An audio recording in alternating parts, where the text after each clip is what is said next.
What's up, everybody? Welcome into the Sweat for the final time here this week before, of course, NFL Championship Sunday this weekend. Hopefully weather doesn't impact those games the way it is in New England. I'm Adam Kaufman. We have got championship weekend best bets on the way, DraftKings Sportsbook. We'll get into DFS, break down a big, robust 11-game slate in the NBA, a little 5-gamer in the NHL, and also I had the chance to catch up with two-time Super Bowl champion Brandon Jacobs. You'll see him a little bit later on in this program as well. But let's welcome in our panel of DraftKings contributors and NFL experts, Jeff Ulrich, Pierce Dietrich, as well as Steve Buchanan. Boys, it's great to see you, obviously. And let's begin with the quarterbacks. DFS takes here for this coming weekend on Sunday. Of course, there are only the 4 that are available to you as opposed to last weekend when we had double that. And Patrick Mahomes, he went out and just exploded. He was very low owned in the millionaire contest, just 11%, still went out, outscored everybody, had 43 fantasy points. Is he now in this little 2-game slate, Jeff, going to be the most popular guy? Yeah, I mean, Chase, this is an easy question. Nice little softball for Friday morning. I mean, yeah, Patrick Mahomes is going to be the most popular player in the 2-game slate this week. Look, I mean, first of all, it's Patrick Mahomes, but I think whatever projection site, whatever, if you're just making up your own, if you're just guessing, Patrick Mahomes is the guy who's most likely to be the highest scorer, and that's just going to lead on a 2-game slate to most people saying, well, I got to pay up for Patrick Mahomes. It's also very easy to stack with Tyreek Hill and Travis Kelce, 2 high-end receivers, obviously. So, yeah, he's going to be the highest owned. I do kind of fade the idea that you necessarily need to use him. I think there's a lot of value in Matthew Stafford being only the 3rd most expensive player here. Again, the Rams have the 2nd highest implied team total. I think there's a lot of scenarios where the Rams are down in that game too. So yes, I chase Mahomes being the most popular play. I don't chase the fact that you necessarily need to use him though. Lots of value with Matthew Stafford in my opinion. Pierce, I know you are very high on Joe Burrow this coming weekend. Is his ownership going to match the performance you're expecting, or are you chasing that Patrick Mahomes is going to be the highest owned QB? I'm high on Joe Burrow, but the public is going to be high on Patrick Mahomes, and they should be. He's in a great spot. He's facing the Bengals, and the public probably hasn't quite turned the page yet on the Bengals, and rightfully so. They still need to win a couple more games to prove that they are a top-tier team. Mahomes gives you a rushing floor unlike any of these other running backs, rushing upside unlike any other running back or other quarterback. I'll even raise it. I might even chase that he has twice the ownership as the 2nd highest owned quarterback. Are you as bullish on Patrick Mahomes this weekend here, Bukes? Yeah, I think everybody's saying that, Jimmy Garoppolo is going to be the highest owned guy on here, right? I mean, everybody wants to play Jimmy Garoppolo. No, of course it's going to be Patrick Mahomes. Like, what kind of question is this? That's going to be the guy in this one. Like Pierce mentioned, he's the only quarterback on this slate that's going to give you that rushing upside. But, I'm going to say here and agree with Jeff. I think Stafford, the value you're getting on Stafford here on a game where they could potentially be playing from behind, not likely, but there is that possibility here. I think he's one of the better plays on this slate. So the ownership is going to gravitate towards Mahomes, and rightfully so, but I think there's some better plays on the board here. Let's go to the running back position. Bukes will stay with you. Cam Akers, his role has expanded since returning from an injury, of course, a couple rounds ago, 17 carries. Most recently went up to 24. Comes in at just $5,000, though, and that is behind the likes of Joe Mixon, both KC backs. You've also obviously got Elijah Mitchell as well. So ultimately, are you going to chase that Cam Akers is going to be the guy this weekend? No, I'm not crazy about Cam Akers here. It's amazing that he was able to come back and play this season after what happened earlier in the year. With that said, he hasn't been overly effective when he's taken the field, though. 17 carries against the Cardinals, 55 yards in that one, and that was a game where the Rams were up big. And then last week against a tough Tampa Bay defensive line, 24 carries, 48 yards. He does catch out of the backfield. He's seen 5 targets since he's come back, so there is that upside there. But I'm in the position where I like the Rams to win this week, so I don't know how much they're going to use him out of the backfield to catch some balls here, but he's a nice play at 5K, but he's not exactly, tearing up the opposing defenses when he's taking the ball, so not crazy about him here. He's been okay at best, but he just doesn't look right as of yet. It's great that he's back on the field, though. Jeff, Cam Akers, top running back point producer this weekend. Chase or fade? I mean, this could happen just because the running back on the slate are so weak. I mean, I wouldn't be shocked if no running backs top 15 points this week, but I'm fading this question. Cam Akers had one of the worst statistical, just worst graded performance ever of the year, really, of any offensive player last week. He had 27 touches. He had 68 total yards and 2 fumbles. That's almost all you need to know right there in a nutshell. Look, it's amazing he's back on the field, but the fact the Rams are rolling with the guy who had an Achilles injury 5 months ago as their starting running back, that's concerning, man. So, no, I fade this. I think that the more likely scenario and the thing you should be focusing on for DFS is the Chiefs backfield. Guy who did look good coming back from injury. Clyde Edwards-Helaire averaged over 8 yards per carry against a weak Bengals rush defense. And then McKinnon looking like a great receiver, ran routes on over 70% of the snaps. That's where your focus should be. It would not shock me. The winning lineup this week had both KC running backs. Pierce, can you talk us into Cam Akers? I'm going to fade this, but the one argument, and Jeff sort of alluded to this, it's a lot like last week with the slate with really not any good running back options. The running back that tends to fall into the end zone is going to be the best play. And even though Akers has been terrible in yards per carry, and he's going to face the number 2 rush DVOA, and number 2 San Francisco is in adjusted line yards, if he falls into the end zone a couple times, maybe gets a couple catches, rushes for 40 yards, he could be the top producer with the bar being as low as it is. But still, the same can be exactly said for everybody else could fall into the end zone as well. So I'd rather take my chances with Mixon falling in the end zone. We'll go to the wide receivers, and Pierce will stay with you. Cooper Kupp, understandably so. We know how good he is, what he's done over the course of this year, career season. He's been awesome and understandably is the most expensive wideout on the slate. I mean, far and away, $1,600 more than the next guy at Deebo Samuel. But you want to go down to even sub 7K, just $6,700. You have Jamar Chase, who not too long ago, the last time he saw the Chiefs, went for almost 60 fantasy points. So are you going to chase or fade? Chase will outscore Cooper Kupp this weekend. I'll chase in this matchup. Kupp is the better receiver, but Kansas City is not a good defense. They had their hands full in the last matchup. They're going to struggle again in this matchup. It's just an easier spot, and Kansas City really doesn't have an option. If they try to double cover him, which no one has really done successfully, then they're going to open themselves up to Higgs, T. Higgs, Joe Mixon, Uzama, all the guys back there with plenty of weapons. I think you can double team Kupp, and you're not going to really get burned by OBJ or by Cam Akers. So that's why I think that Jamar Chase is going to be the better play here. All right, Smiley, it's your turn, Ulrich. I'm looking for T. Higgs in my player pool on DraftKings, and I can't find him. I mean, that's it. I'm just a little confused, Karl. I don't know what I did there. Listen, man, he's just commiserating. He never gets names right. Boy, he's happy Tyler, to have company. Higgins, T. I mean, all these guys, right? Look, I think Pierce got. That's the point, though. This is why I'm fading this question.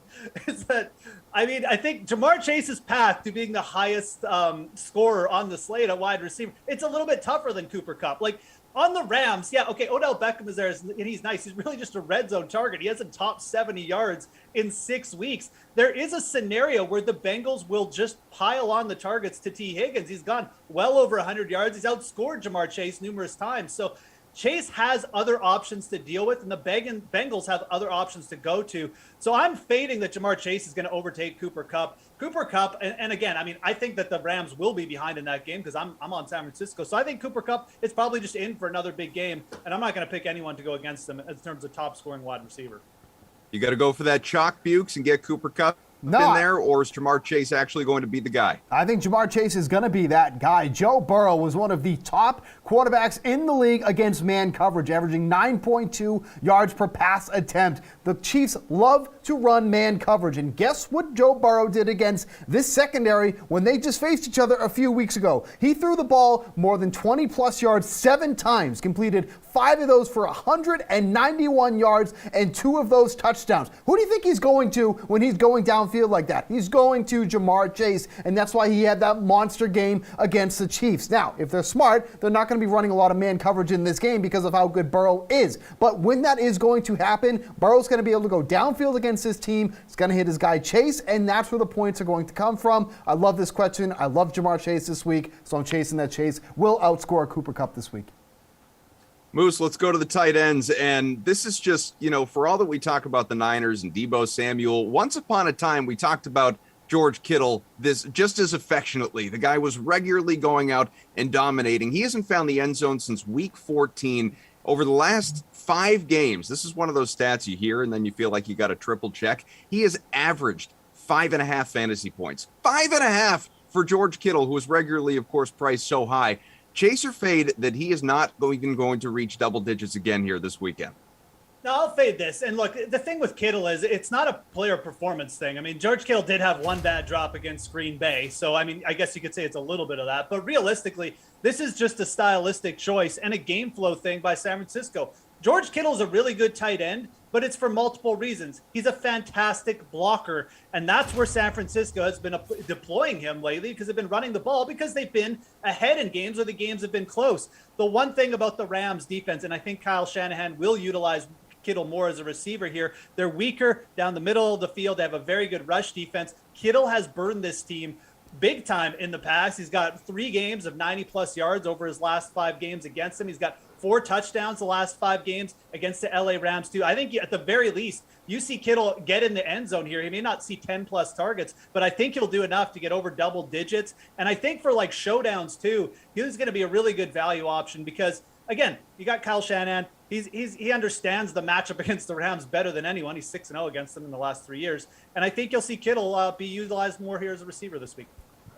Bukes bounce back for Kittle against the Rams? You know what Kyle Shanahan also probably knows? That his quarterback stinks. That's why he keeps giving it to his running backs. That's why Elijah Mitchell and Deebo Samuel have been handling 60% of the total touches on the 49ers offense because they cannot trust Jimmy Garoppolo with the ball. When Jimmy Garoppolo has to throw, it's a pick six waiting to happen. The Packers just couldn't come through and actually get them. Quite frankly, the Packers should have scored almost 30 points in that game last week because of all the pick sixes that Jimmy Garoppolo threw. The 49ers are going to try to keep the ball on the ground in this game to do 2 things. Keep the Rams offense off the field and hide their quarterback because that is their weak point. That's a big reason why George Kittle is doing absolutely nothing on the field over the past month. Give me single-digit points for George Kittle this week.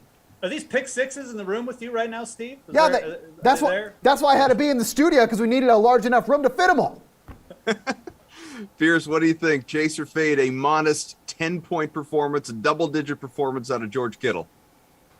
I'll fade that he doesn't get there. I don't believe that he's going to go off, but going over 10's not too much to ask. Yes, Jimmy Garoppolo is in a sad state, and it's not much of a quarterback, but he can still convert some of these short to intermediate passes, and that's what Kittle runs. His ADOT's 8.3, that's 17th amongst tight ends.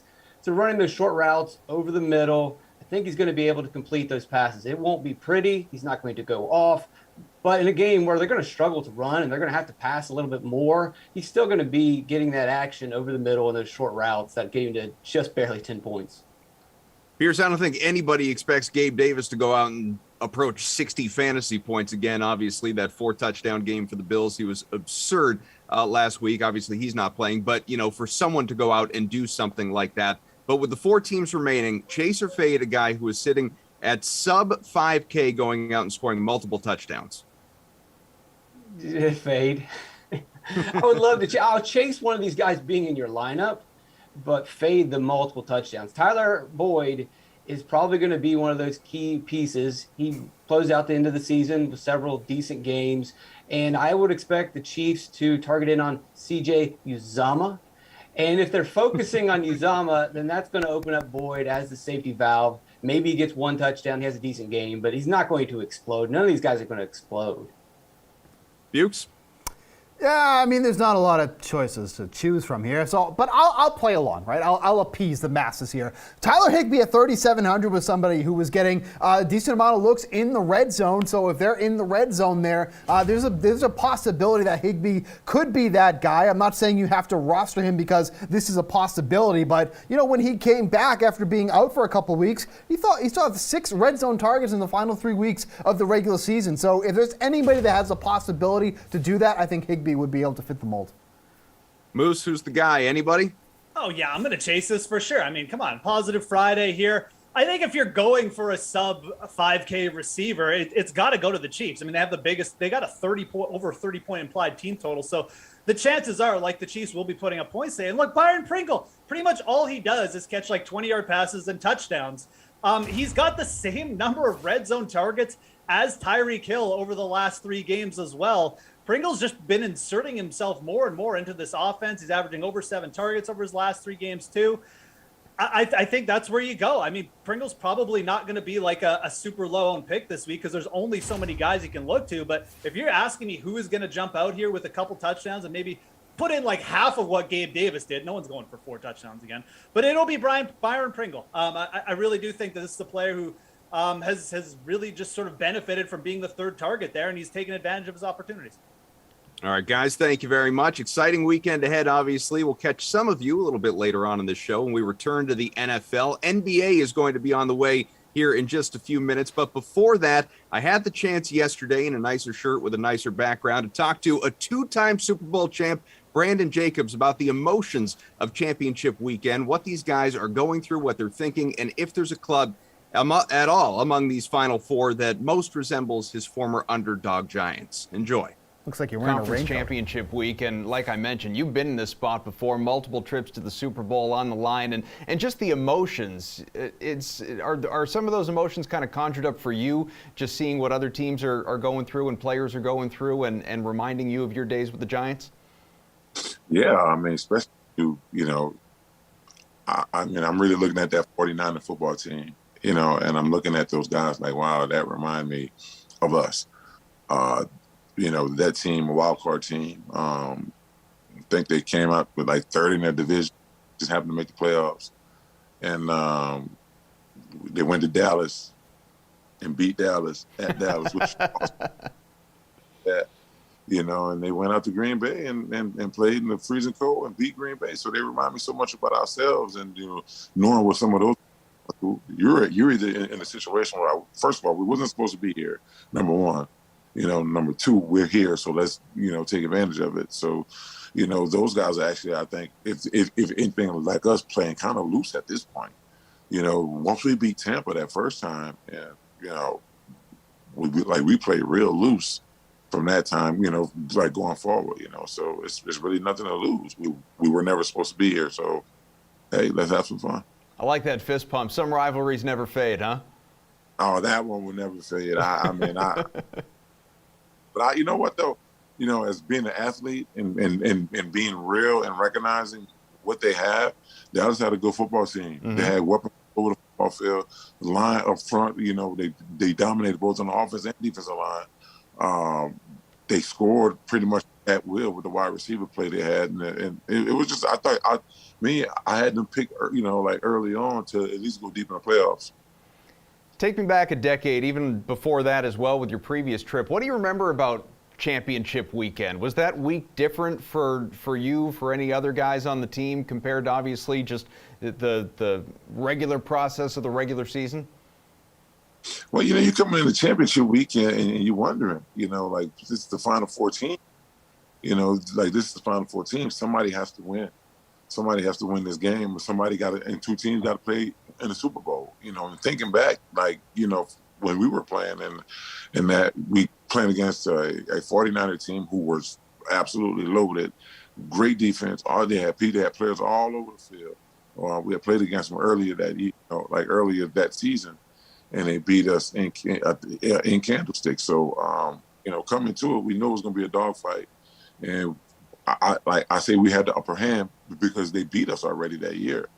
And just the nerves going through your body and, when the thoughts going through your mind, can we pull this off? It was more nervous than anything at that point because, you get there and like, wow, we lost to this team already. Now we got a chance to play them in the NFC Championship game. But, at the same time, you still got that thought in the back of your head, like, we're not supposed to be here, so let's just go play. And it was a dogfight going through it. The whole game was a dogfight, just knockdown, drag out, physical football game.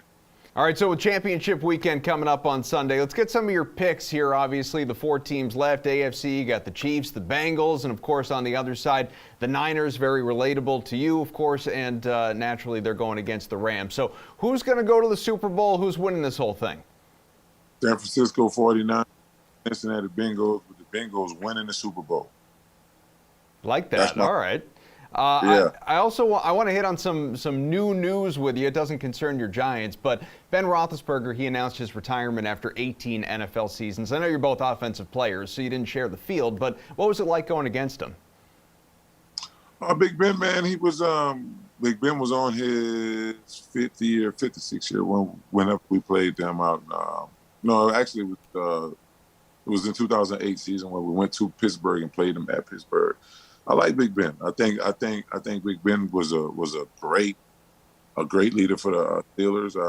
A lot of guys respect him. I mean, I like a lot of the things he did, and cool guy. And just wish him luck on his after football career, and congratulate him on one hell of a career he had while playing.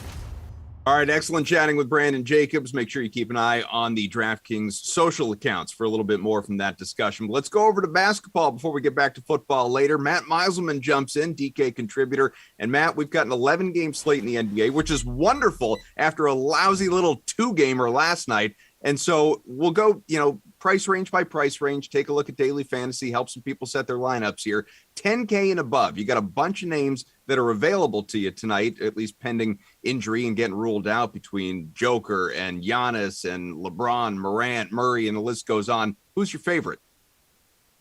Right now, it seems like we don't have a lot of value on the slate. I'm pretty sure that's going to change. There are going to be players ruled out somewhere. So my hunch is that Nikola Jokic ends up being popular because he's Nikola Jokic, and he always is whenever you can afford cheap players. I really like Giannis. The Bucks are pretty sizable favorites against the Knicks.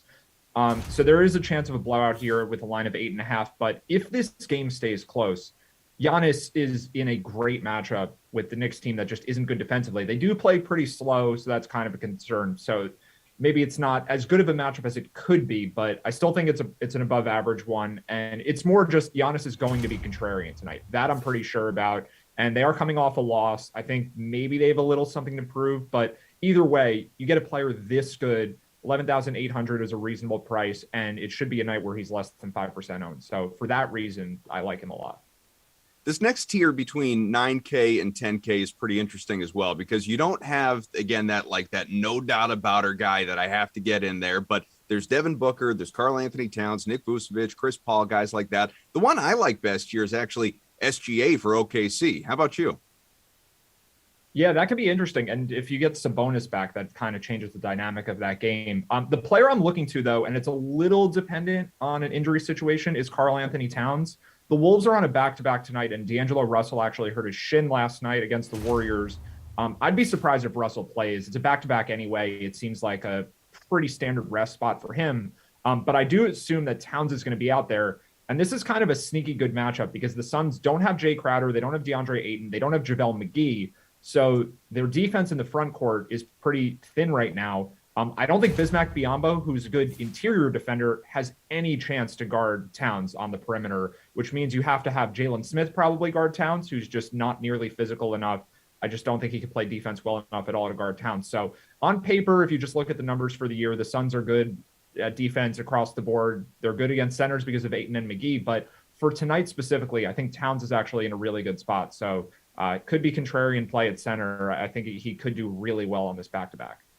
You said before there are no great value plays tonight, and I think we agreed there's no doubt about our stud play either. So maybe balance is the way to go. It takes us to the 8 to 9K range here. Some interesting names are available to you. There's Jimmy Butler, DeMar DeRozan, Christian Wood, guys like that. You can also mix in, obviously, Yusuf Nurkic, who's been really good. But is LaMelo Ball just the obvious play?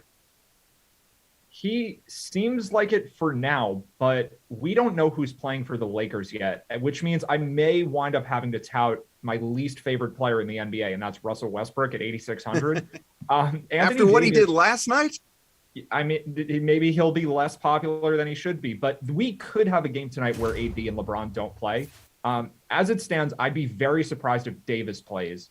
It's a back-to-back for him. He had a long layoff with an injury, and it seemed like he got re-hurt. It was a minor injury to his wrist, but it seems like he'd rest on a back-to-back anyway, just because the Lakers want to be cautious with him. LeBron missed yesterday's game with a knee injury, so if LeBron's playing, I think Westbrook is all right at 8,600. If you take LeBron out, you almost have to play Westbrook.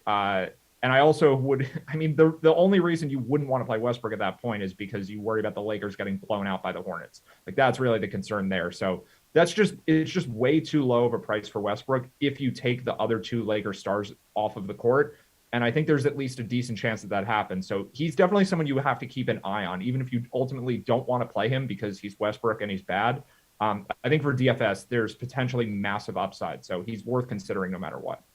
Let's continue to drop down then, look at the 7K to 8K range. And again, you've got some familiar names, but at the top, I would think the three that stand out the most, Jonas Valanciunas, CJ McCollum, Bam Adebayo. Is one of them your favorite? Jonas is close. I was kind of going back and forth between him and Anthony Edwards. And ultimately, I kind of want to go Edwards. And it comes down to the injuries that Minnesota has. So Patrick Beverley's been out. I thought he was going to come back last night, but maybe it's a little more serious of an injury than we thought. He keeps missing games, and you take Beverley out, it's more shots for Edwards. And then I don't think Russell's going to play either. So I think the usage rate for Edwards just goes up. At the same price as Valanciunas, I think it's a pretty close call. And to me, it more comes down to there are a lot of centers I like, and I want to pick a different player in this price range. Edwards at 7,900. And again, like I said before, the Suns aren't as good defensively as normal right now because they're missing so many guys. So even though McCall Bridges is going to spend some time, I would think, on Anthony Edwards, overall, I still think this is a beatable matchup, and he's obviously a very talented player. Matt, we've got to find some value here. I do think there is some, we'll go 6K or below. And really, I think you can go 5K and below in particular and find guys like Cam Johnson, Steven Adams, even you could make a case for. There's Mason Plumlee, Isaiah Stewart, Terrence Mann, who obviously has gotten an opportunity here with the Clippers of late. Who do you like best? Or is there even someone in that 3K range somewhere? So you mentioned Cam Johnson, and that's who I was looking at initially. But we have Malik Monk at 4,500, and I don't normally care about these kinds of things, but this is his first game against the Hornets since he played for the Hornets, so a little bit of a narrative thing. But more importantly than that, because it's a very minor factor there, having a little narrative that helps. But if you don't have Davis or LeBron, who's going to score for the Lakers besides Westbrook? I mean, can he really take all the shots for the team? This is going to set up really well for Malik Monk, so I like most of the guys that you listed off, but if we get the news a certain way, I think Monk makes a lot of sense. And then Jalen Noel, too, if we get that Wolves news where a couple guys are out. Those are the two teams, the Lakers and the Wolves, where I think a lot of value can open up that we don't currently see at the moment. All right, Matt, we thank you for parachuting in and joining us here, breaking down 11-game slate in the association tonight. Stay clear, obviously, and keep an eye on the DK Live app and all the news updates throughout the day because we are many, many hours from lock. A lot is going to change. Value will open up. Studs will get ruled out. It always happens. So pay attention to it before everything gets started tonight. We're going to step aside. Of course, there's hockey on the way. There's more football on the way. And speaking of football, the latest episode of the Unreasonable Odds podcast dropped yesterday. Our guys, Steve Buchanan and Julian Edlow, talking about the upcoming AFC Championship game between the Bengals and the Chiefs. And they got some insight from Vegas with them. Dave Sharapin, enjoy. I know. I mean, on DraftKings, there's a zillion props this weekend. And like all the prop guys I know had the best day of the season last week on Saturday, the pros, because they all bet under. And those games were boring and all under, except the sack total on Burrow went over. But Sunday, they got destroyed because everything went over. It's way more fun to bet over. So I know you probably got a prop or two in his game or something that's much better than the total in the game. So I a lot of times in these Chiefs game, I think are going to go over. I always know that the Chiefs are going to score. So a lot of times I look at the Chiefs team total. Yeah. I did that on Sunday. It was 27.5. Cashed it. But like I said, again, if that fourth down is converted, they could land on 26 and go under. This week I can't. It's 30.5 with minus 140 to the over right now on DraftKings. So the over for the game is better than the Kansas City team total, although I'm confident Kansas City's going to score. Last I looked, and let me get into the player props. Well, let me throw one out there real quick while you're getting that. Go ahead. So the longest reception for Jamar Chase is set at 28.5. Big number, right? It's a big number. That is a big last number. time. The last time these teams played was just a few weeks ago. Joe Burrow threw the ball 20 plus yards 7 times in that game.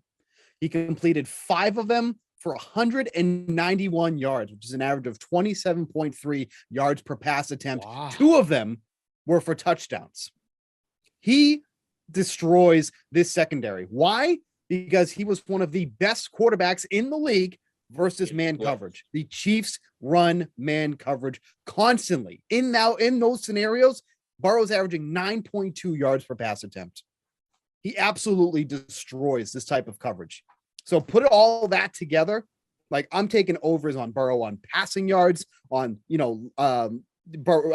Chase his longest reception. There's so many here because Burrow should thrive in this game against the secondary.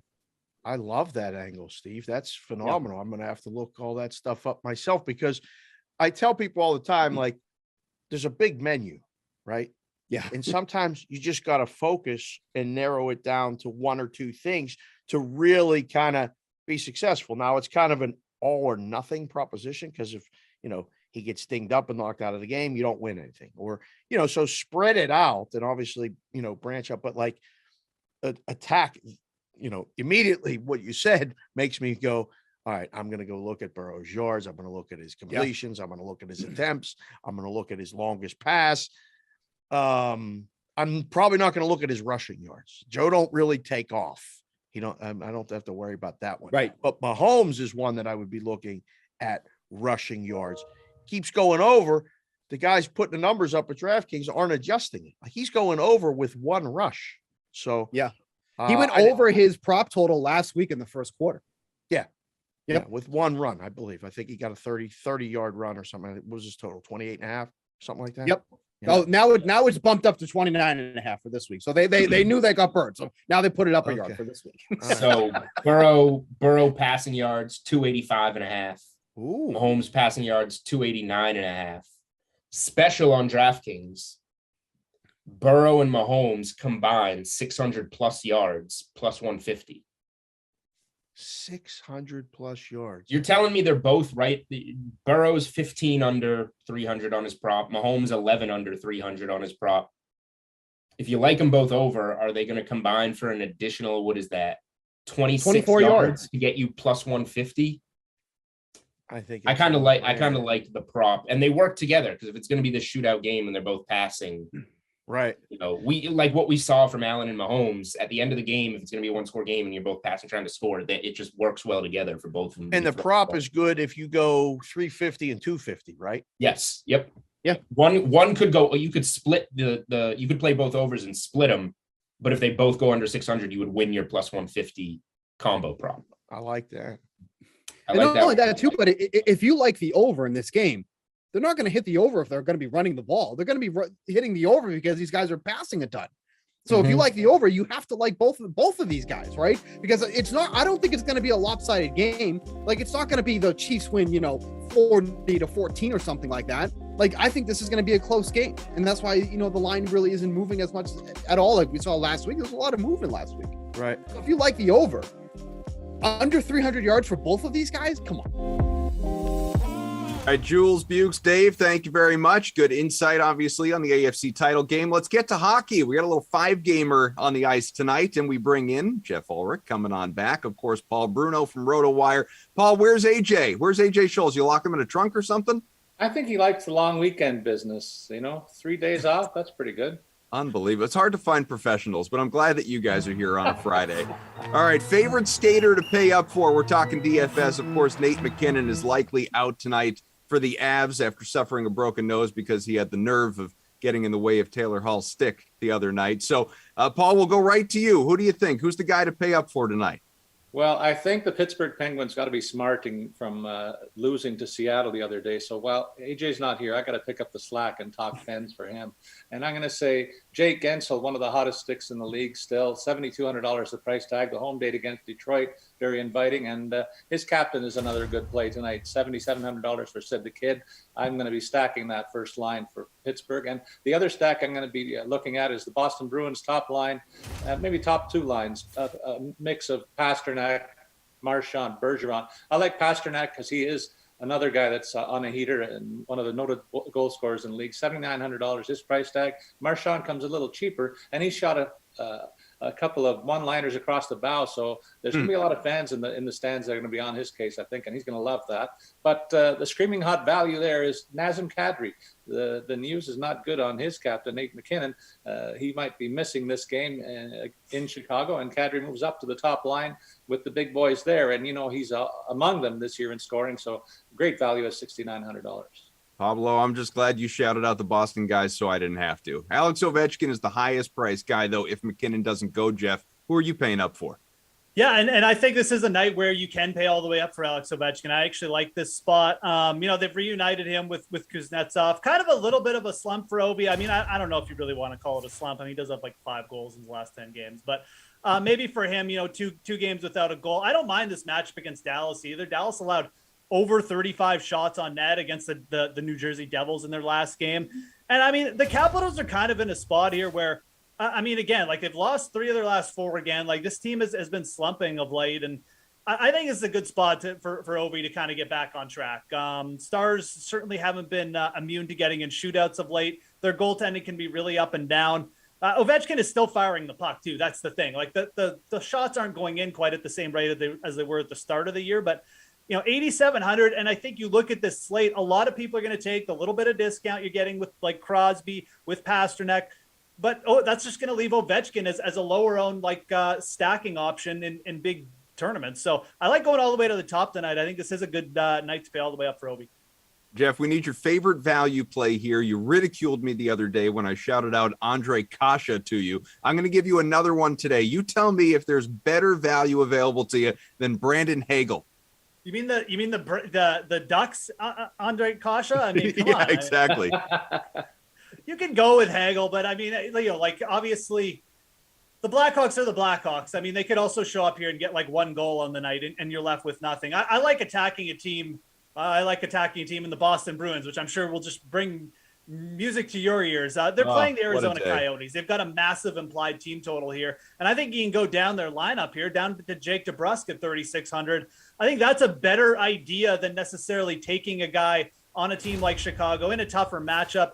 DeBrusk has shown up. I mean, he's got 2 goals in his last 4 games. The shot rate is up there as well. And you look at his usage. I mean, this is a guy who's obviously been, had some tough stretches this year, but he's playing over 15 minutes a game. It's a 3rd-line role, but he's still getting power play exposure. Showed up at the power play point a few games ago as well. And realistically, again, you've got to look at this from just the matchup perspective. I mean, Boston, massive favorites against the Arizona Coyotes, who allow a ton of shots on net, have a terrible penalty kill. I like Jake DeBrusk tonight at 3,600. Paul, if he's not going to go for Hagel for me, how about Matt Boldy? No, there's better values out there, man. Come on. I mentioned the 2 teams that I'm going to be on. If you don't like the big boys on those 2 teams, you can pivot and take the second line. There are 2 teams among many in the NHL that have 2 prominent scoring lines, and there's no harm in going 1 step down in each roster and saying, how about Taylor Hall and Eric Hall? They're playing with Pasternak, so stacking that line is going to allow you to do it affordably when you consider Hall's price tag, $4,900. Hall had just moved up to that second line role, so his ownership will be low at $3,600. He's got 7 points in his last 10 games, along with 18 shots on goal. Hall, 9 points in that same stretch. So playing with Pasternak, those 2 will be thriving. And then Malkin's come back and on fire, and you know that he's going to be inspiring Jeff Carter, who just signed a big dollar extension, and Kasperi Kapanen are his wingers. They combined for a total of $8,400. So that's cheap price tags that'll afford you to go back to the top of the board and pick up a guy like Ovechkin along with these 2 line stacks. Let's go to the DraftKings Sportsbook side. And if anyone's looking for me to encourage that you stop talking about the Boston Bruins, you've come to the wrong place, because the Bruins, they are heavy favorites tonight. So is Pittsburgh, obviously, Paul. So money line or puck line, who stands out to you here? Well, I think you got to look at the Bruins, even on the minus 115 on the road. That's an easy win, I think. So collect your money and go on to the next games. Minnesota's offense is cooking and will be ready to end the Rangers' home winning streak, I think, of 5 games. Rangers have looked a little loose defensively, and that's not a good thing when you're facing one of the league's unheralded but top offenses. The Rangers given up 19 goals in their last 5 games. I say take the Wild on the puck line, minus 1.5 from plus 195 payoff. And then finally, I like the Caps even though they're in a bit of a slump, they're only won 2 of their last 6, while the Stars have won 4 in a row. But Dallas is dealing with a number of injuries, while the Capitals are fielding a pretty healthy lineup and may even get TJ Oshie back. I like the visitors at plus 100 on the money line there. Moose, which money line or puck line bet do you like tonight? Yeah, I like going with a couple underdogs. They're small underdogs, but I think they're very, solid money line plays. And Paul mentioned the first one. It's the Washington Capitals on the road, plus 100. It's not huge odds, but there are injuries in play. And I really feel like Washington is in a spot here where this is a pretty vital game for them. And I feel like they're going to show up. Again, Dallas got bailed out in their last game by a good goaltending performance by Brandon Holtby. And I don't know how much you want to trust Brandon Holtby these days. I mean, he certainly showed up with some good stretches, but, against Alex Ovechkin and a Washington Capitals offense that is getting healthier, Carlson's back in the lineup. We've got Kuznetsov and Ovechkin paired up again. I think this is a spot where you jump on the Capitals. I've kind of been trying to take the other side against them for a while now, but this is a good spot at plus money, I think, to get on them. And I'll go against Paul with the Rangers. I don't mind the Rangers at home here, plus 110. Cam Talbot really hasn't been like that good this year. He's coming back after a bit of a layoff, and you got Shesterkin. I don't even remember last time Igor Shesterkin lost the game. He's on like an 8-game winning streak. So getting plus odds to get on Shesterkin here is likely going to get the start at home. I mean, it just seems like a bit of a too big line. I mean, Minnesota's probably the better team, but to get plus 110 on the Rangers at home, and I do believe our compadre, Matt Mieselman, told us that it's Henrik Lundqvist night or something. Yeah. So, maybe a little bit of narrative at play. That doesn't always work out. I know I targeted that narrative at another team. I think the Bruins actually on Willie O'Ree night, and they got blown out 7-1. But I still like the Rangers at plus 110. King's number's going up in the rafters. He's there to celebrate it tonight. Should be a good time. Let's go game total here, guys. The NHL standard on the DK Sportsbook, among others, tends to be 5.5, but we've got 6.5 totals tonight. 2 of them that jump out at you. Of course, the Avs and Blackhawks, the Red Wings and the Penguins. Jeff, is there a game that you actually like the over for one of these? Yeah, Red Wings, Penguins, man. I mean, look, the Pittsburgh offense is absolutely rolling right now. They've got everybody healthy. Jeff Carter, Malkin, and Crosby is obviously feeling it too. Now you've got a Red Wings team who just, they give up like 3 or 4 goals a night just on the reg. And I mean, even on the other side, like the Penguins goalies, I think haven't really played that well. So I think this is actually a spot where you're going to see Detroit potentially even get to 3 or 4 goals, and you could see a 6-4 type of game. I really like the over in the spot, especially at plus 105. We're getting the odds here. Yeah, the 6.5s are a little scary, but these are the exact two kind of teams that you want to see. We've got good offensive teams. You've got a goaltending situation. We may even get Casey DeSmith tonight, by the way, for Pittsburgh, which would be great for the over too. So either way, Jari really hasn't been that good lately. I like the over in Detroit-Pittsburgh. Paul, what's your favorite game total? Apart from that one, there's a chance for a couple of other games to go way over the line. And so I love this question whenever it comes up because I look for the alternate total goal in a couple of games to come through and been doing very well with these picks all season. I see lots of offense in the Caps trip to Dallas and look for the alt total there of 6.5, taking the over to collect on plus 125. And I also say the same thing applies on Broadway. I think those teams will combine for a lot of offense there. A lot of guys on fire right now among the top forwards and even some of the top defenseman. So I'll take again the alternate payoff for the over 6.5 for plus 110 payout. He's not trying to be humble, folks. He's telling you to ride with him, ride the heater, make some money. Paul, last one for you. Favorite player prop on the DK Sportsbook? Well, we mentioned Pittsburgh a lot, and Evgeny Malkin's been a key part of the recent offensive surge there, and that's no surprise. I expect that to continue in Detroit for all the reasons that Jeff and I have talked about, so I'll look for him to score a goal and pay out at the plus 175 prop. I think that's a little high for him. As mentioned earlier, I expect a high-scoring game in New York, and note that the Wild center Ryan Hartman has 5 goals in his last 8 games played. He's not even near the top of the board there, so he gets a nice number at plus 180 when he bulges the twine tonight. And in Arizona, I expect Taylor Hall to factor into the offense, and he will pay off at plus 175 when he scores this evening. Paul is surrounded by books when he can throw out a literary line like bulges the twine. That is just terrific. Jeff, what about you? I'm going to stick with this Detroit-Pittsburgh game. And I like targeting the player props here, just to, the general point section of the DraftKings Sportsbook. There's 2 players here that just look a little bit underpriced to me. The Red Wings are the underdogs here, but Dylan Larkin at minus 135, and this is a player who's averaged a point per game.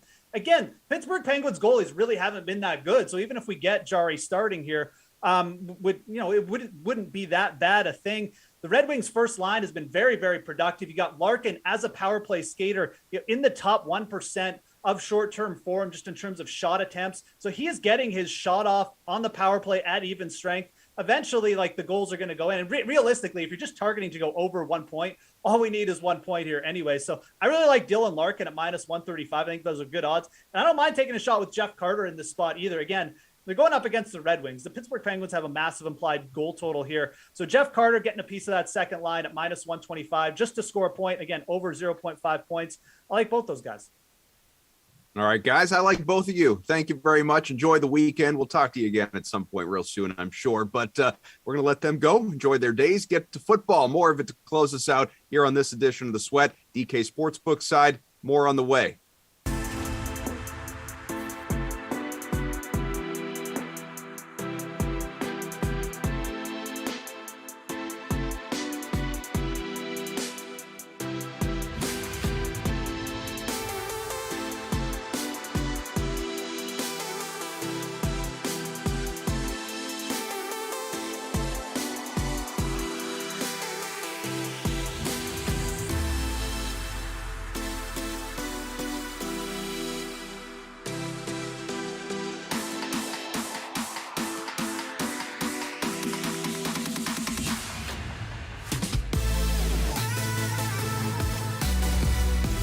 We've got about 10 minutes left here in the show in one final segment. It is the NFL Best Bets, and we have Pierce Dietrich, Steve Buchanan, our DK contributors coming on back, looking at the DraftKings Sportsbook here, and, of course, Championship Sunday here among the conferences. And let's just jump right into the spreads here, Pierce. Which one do you like best? I like the Bengals +7. They've been excellent on the road, been excellent as road underdogs, and I'm sure Steve's going to go deeper into details there. But this is a team that the sportsbook continues to underrate. Last week, they got the number wrong. They've gotten the number wrong plenty of times this season, and I think they're giving the Bengals too many points this week. Kansas City's defense is not that good. Kansas City struggled earlier in the season against good teams. They were able to cover the spread a lot down the stretch against some inferior opponents. But you look at the last 4 games they played in, they didn't cover against Cincinnati. They didn't cover the final week against Denver. Yes, they covered against Pittsburgh. Not a big deal. And they shouldn't have covered last week. Cincinnati's offense really hasn't shown everything that they have. In a game against Las Vegas, against a poor offense, they just were conservative. They didn't need to run up the total. Again, last week against a Tennessee team that really wasn't moving the ball, they didn't really have to unleash their offense. This week, you're going to see exactly what Joe Burrow and this receiving corps can do. And with their potent offense, I think 7 points is just too many. Agree wholeheartedly with you there, Pierce. What do you think, Bukes? You going with this one or the other side of the bracket? Yeah, love taking the Bengals here. And if you haven't taken this bet yet, I would advise you to just wait, maybe even later today. If we can throw that graphic back up there for the Bengals and Chiefs. Right now, you notice that the Chiefs -7 is -120, while the Bengals +7 is at even money. That indicates this line is about to move. You're going to get 7.5 on the Bengals, maybe even later today. I'd much rather take that there. If it doesn't end up moving, if the money starts heading back towards the Bengals, so be it. But I like taking them at 7.5 here. I think they might be able to win this game outright. I like everything about Joe Burrow. And as Pierce mentioned, the Bengals as road underdogs this season, 5-1 against the spread, covered by an average of 10.4 points. That is one of the best in the league. I think they can do that here against the Chiefs as well. If you can hold off a little bit, wait for that 7.5, I think that's a more appealing line. Something tells me we'll see that graphic again here in Bukes. Fat total in the AFC, 54.5. It's almost 10 points higher than what we've got in the NFC. Which one are you most confident in? I'm actually going to go with the over of the 45.5 with the Rams and the 49ers. I think that both teams are going to try to do what they do best. The Rams are going to go through the air. The 49ers are going to try to keep this one, a little bit slower and go on the ground. But I just feel like this has gotten a little bit too low. I think it was at 46.5 a couple of days ago, so I'd much rather the 45.5 here. But if the Rams end up getting a lead here and they force Jimmy Garoppolo to throw the ball, that's where the extra points are going to come from. They can pick off Jimmy Garoppolo. He doesn't know who he's throwing to when he has to throw the ball. So I think over 45.5, I think that's the better play here. 54.5 points, that's just a lot of points, man. Not saying these two offenses can't do that, but that's just a really, really lofty total for me right now. Hey, defensive points are still points. Pierce, what do you think? Which one? I was wondering how he was going to work in the Jimmy Garoppolo install. I thought for a second that wasn't going to happen, but he snuck it in there at the end. And I'm with him that Jimmy Garoppolo is a bad quarterback, and this offense isn't very good. And so I'm going to take the under. Like San Francisco, they didn't score a touchdown last week. Now, people are going to say, oh, but it was cold. Well, the cold weather didn't seem to bother Buffalo a week before that. In frigid temperature, they put up over 30 points. I think the variable that is, the weather didn't change. It's one quarterback's good, one offense is good, and the other is not, and they're in a tough matchup. Yeah, San Francisco can run, but they are a one-dimensional team, and it's easy to shut that down. And then you look at the Rams side. If San Francisco can get that 40% pressure rate that they got before on Matt Stafford, he makes mistakes. And it's not really that hard to think because, look, Akers has not been that great on the ground. That's going to set up 3rd and long, and we've seen Stafford and the Rams struggle this season in 3rd and long. They don't move the chains. They turn the ball over. And, we could have pick sixes. Jimmy Garoppolo can throw pick sixes, and we've seen Stafford do that. That could shoot it over. But if that doesn't happen, I think this thing stays under. As far as I know, the DraftKings Sportsbook doesn't have a Jimmy Garoppolo pick 6 odds. Maybe I missed it. I feel like both of you would invest heavily in the over on that. But Pierce, we'll stay with you. How about a favorite player prop? Well, speaking of interceptions, I'm going to stick with the Patrick Mahomes prop. You can take the Jimmy Garoppolo bet, but the return is not very good because it's very likely to happen. So maybe you parlay Jimmy Garoppolo interception with Patrick Mahomes interception and see what you get there. It's a fun bet. You're always rooting for it. It's always live until the last play, as we saw with Las Vegas. Got intercepted by Cincinnati last play of the game. Cincinnati had 3 interceptions in their game against Tennessee. And the reason I like this matchup is Cincinnati gets a lot of pressure. They don't always, their adjusted sack rate's not very good, but they get pressure on the quarterback, and they get the pressure by not blitzing. So that means if you put pressure on Mahomes, you make a mistake, he's going to throw into coverage. Typically, if a team blitzes, you make a mistake, there's not guys out there to catch it and get the interception, but they get pressure, there's guys in coverage, there's really good chance that you're going to get an interception of Patrick Mahomes. Bukes, pick party for you too? I'm going to be look, you're going to take a pick for Jimmy Garoppolo. That's how you start any of your Sundays. But then we're going to take Jamar Chase to go over 27.5 receiving yards for the longest reception of this game. As I mentioned earlier, Joe Burrow has been amazing against man coverage with one of the best yards per pass attempt in the league at 9.2. Now you have his guy who goes downfield in Jamar Chase. Don't forget, in week 17, he had a 72-yard reception against the Chiefs en route to that 266-yard receiving yard explosion in that game. He's going to do that once again here. If the Bengals are playing from behind, like the books are saying they're going to be, then of course Jamar Chase is going to be getting some shots downfield. And as I mentioned earlier, he did this 7 times, 20 yards or more. Joe Burrow threw the ball, completed 5 of those for 191 yards, which is an average of 27.5 yards per pass attempt. Give me over 27.5 yards for Jamar Chase.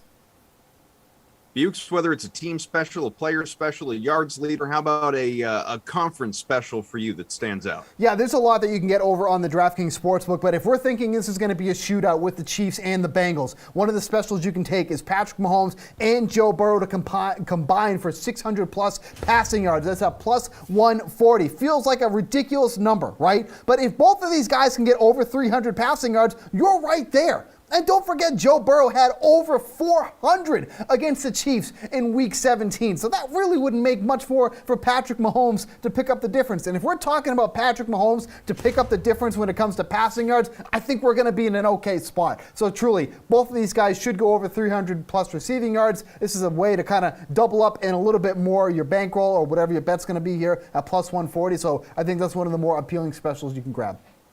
And that special was plus 150 just a couple of days ago. Pierce, what do you think? Thanks. Chase, Higgins, and Boyd, each over 50 yards. As Steve mentioned, Jamar Chase could get there in 1 reception. And I wouldn't be surprised to see him go over 50 in one play. And then we know that T. Higgins is going to be getting plenty of targets with Jamar Chase grabbing all the attention. So the question comes down to, can Boyd get it done?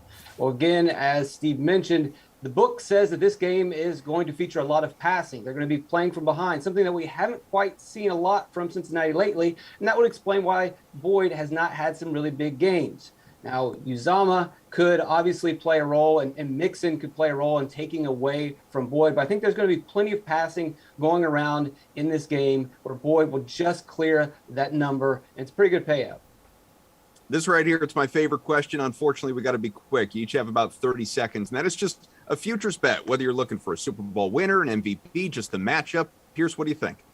Joe Mixon plus 10,000 to be the MVP. If they can get into the Super Bowl and he happens to fall into the end zone 2 or 3 times against a good rush defense, he's going to be MVP at 100 to 1. Bukes, take us home. You can take the winning conference AFC minus 125. So you're basically betting on either the Chiefs or the Bengals. I think they're the stronger teams amongst the 2 teams left in the NFC. So give me winning conference AFC championship minus 125.